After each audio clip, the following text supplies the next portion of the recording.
नमस्कार दोस्तों, आज की कहानी है ये आजकल की बहुएं। अरे भाई, मैं तेरे पोते के जन्मदिन पर कैसे आऊं? मन तो बहुत है, लेकिन क्या करूं? मेरे घर में भी तो पूजा है और इस पूजा का मुहूर्त पंडित जी से निकलवा कर मैं ही आई हूं। चाह कर भी उसे पीछे नहीं कर सकती। कौशल्या जी ने अपने भाई रमेश जी से फ़ोन पर बात करते हुए कहा, अरे जीजी, अब तो आपकी बहू भी है, वह संभाल लेगी सब। आप चिंता मत करो। वैसे भी पूजा तो दूसरे दिन दोपहर में है, तब तक आप वापस चली जाओगी। रमेश जी बोले। अरे वापस तो मैं आ जाऊंगी, लेकिन पूजा की तैयारी, पंडित जी का भोजन, वह सब भी तो है। ऊपर से ये आजकल की बहुएं हमारे जैसे थोड़ी ना है। पूजा पाठ के काम इनसे नहीं होते हैं। सात्विक भोजन बनाना है, पूजा की हर चीज को गंगा जल से धोना, यह सब बहुएं कहाँ कर पाती हैं। इन्हें कहाँ इतनी समझ है। कौशल्या जी बोली। अरे जीजी, एक बार छोड़ कर तो देखो बहू पर, सब हो जाएगा। अच्छा, एक काम करो, गांव से अपनी जेठानी को बुला लो, वह तो बहुत पूजा पाठ वाली हैं, सब करा देंगी और फिर तुम्हें कोई चिंता भी नहीं होगी। रमेश जी बोले। हाँ, तुम यह सही कह रहे हो, आज ही फ़ोन करती हूँ उन्हें। चल तू अपना काम कर ले। अच्छा, रखती हूँ, कहते हुए कौशल्या जी ने फ़ोन रख दिया। कौशल्या जी एक धार्मिक महिला हैं, धर्म कर्म के कामों में पूर्ण रूप से दक्ष। आस पड़ोस वालों को भी हर तीज त्योहार के रीति रिवाज के विषय में वही बताती हैं। इसी बात का उन्हें घमंड भी है। अपने सामने उन्हें सब नास्तिक लगते हैं। इसी कारण पूजा पाठ को लेकर उन्हें किसी पर भी विश्वास नहीं है। 3-4 दिन में उनके भाई के यहाँ उनके पोते का जन्मदिन है, जिसका उन्हें न्योता आया है, लेकिन उनके घर में पूजा है, इसीलिए वह थोड़ी दुविधा में है। वैसे तो उनके घर में बहू है, वह सब संभाल सकती है, लेकिन उन्हें उस पर विश्वास नहीं है। खैर, अब तो उन्होंने अपने भाई के बताए अनुसार अपनी जेठानी को आने के लिए फ़ोन कर दिया है, जो पूजा से एक दिन पहले आ जाएंगी। आज पूजा का दिन है। कौशल्या जी अपने भाई के घर गई हुई है और कौशल्या जी की बहू सीमा घर के कामों में लगी हुई है। जरा फ़ोन करके देखूं तो बहू क्या कर रही है, मन ही मन सोचते हुए कौशल्या जी ने रास्ते से ही सीमा को फ़ोन लगाया। नमस्ते माँ जी, सीमा फ़ोन उठाते हुए बोली। और बहुरिया, सब तैयारियां हो गई? वैसे तो भाभी जी ने सब करा ही दिया होगा। कौशल्या जी ने कहा। जी माँ जी, सब हो गया। कहाँ हो आप? कितनी देर में आ रहे हो? बहू ने कौशल्या जी से पूछा। बस 1 घंटे में पहुंच जाऊंगी। अच्छा चल, अब जाकर भाभी जी का हाथ पटा, कहते हुए कौशल्या जी ने फ़ोन काट दिया। फ़ोन रखकर सीमा फिर रसोई और पूजा के कामों में लग गई। बहू रानी, सब सामान तैयार है? पंडित जी ने सीमा से पूछा। जी पंडित जी, सब तैयार है, बस माँ जी का इंतजार है, वह आ जाएं तो पूजा शुरू करें। सब सामान पंडित जी के पास रख दिया। सीमा ने सब काम करने के बाद सीमा और परिवार के बाकी लोग कौशल्या जी का इंतजार करने लगे। बहू, जल्दी से मुझे गर्म पानी दे, मैं नहाकर आती हूँ। इतने आप पूजा की तैयारी शुरू कीजिए पंडित जी, आंगन में कपड़ों का बैग रखते हुए कौशल्या जी बोली। नहा धोकर कौशल्या जी आ गई। पूजा शुरू हुई।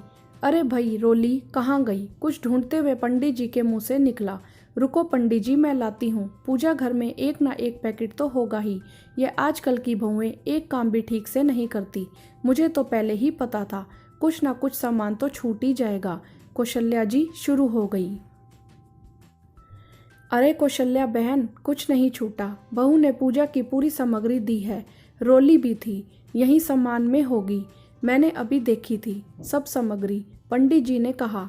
अरे पंडित जी, इन बहुओं का ऐसा ही रहता है, कौशल्या जी बोली। लो बहन जी, मिल गई। आपकी बहू तो आपकी तरह परफेक्ट है, हर काम में, चाहे वह पूजा का हो चाहे रसोई का।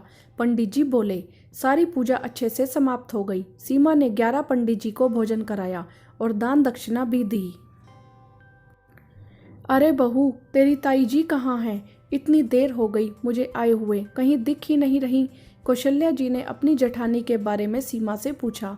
माँ जी, ताई जी तो आई ही नहीं, उन्हें कोई ज़रूरी काम आ गया था, तो कह रही थी कि पूजा के दिन शाम तक आ जाएंगी, सीमा ने जवाब दिया। आई ही नहीं तो क्या यह सब तुमने अकेले ही किया? कौशल्या जी ने सीमा से पूछा। जी माँ जी, सीमा बोली। अरे सीमा बेटा, जरा पूरी तो लाना, पड़ोस की कविता आंटी ने कहा। जी आंटी जी, कहते हुए सीमा किचन में गई।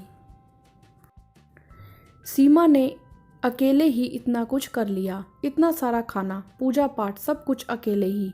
11 पंडित जी के लिए भोजन, पूजा का सामान, शुक्र है सब अच्छे से निपट गया, मन ही मन कौशल्या जी सोचने लगी।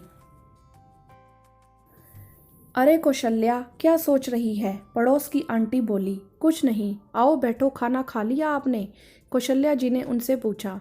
हाँ खा लिया, सब कुछ बहुत अच्छा बना था, तू भी खा ले, आंटी जी बोली। हाँ खाऊंगी। वैसे कौशल्या, एक बात कहूँ, तेरी बहू तो सोने की है, हर काम में परिपूर्ण, साक्षात अन्नपूर्णा है। अन्नपूर्णा, तेरी गैर हाजिरी में भी सब काम बहुत अच्छे से संभाल लिए तेरी बहू ने, किसी चीज़ की कोई कमी नहीं हुई। बड़ी भाग्यशाली है तू, जो इतनी समझदार बहू मिली है, आंटी जी बोली। हाँ यह तो है, कौशल्या जी बोली। उधर कौशल्या जी के जेठानी भी आ गई। आओ ताई जी बैठो, माँ जी यहीं हैं, अभी बुलाकर लाती हूँ। सीमा ताई जी के पैर छूकर बोली।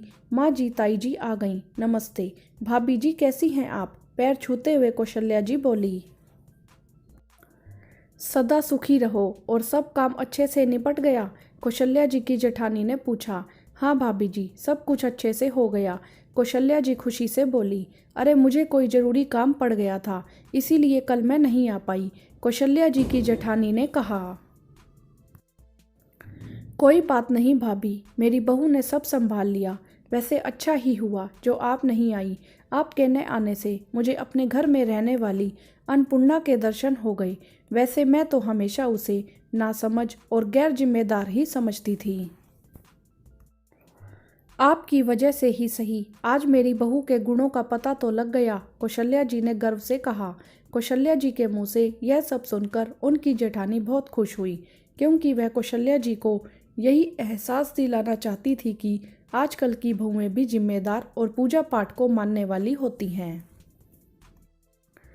कौशल्या जी की सोच को उनकी जेठानी ने बदल दिया, लेकिन अभी भी ना जाने कितनी सासें ऐसी हैं जो ये सोचती हैं कि आजकल की बहुएं गैर जिम्मेदार हैं, पूजा पाठ धर्म कर्म से उन्हें कोई मतलब नहीं होता, अगर उन्हें मौका दिया जाए तो वह भी अच्छे से संभाल सकती हैं।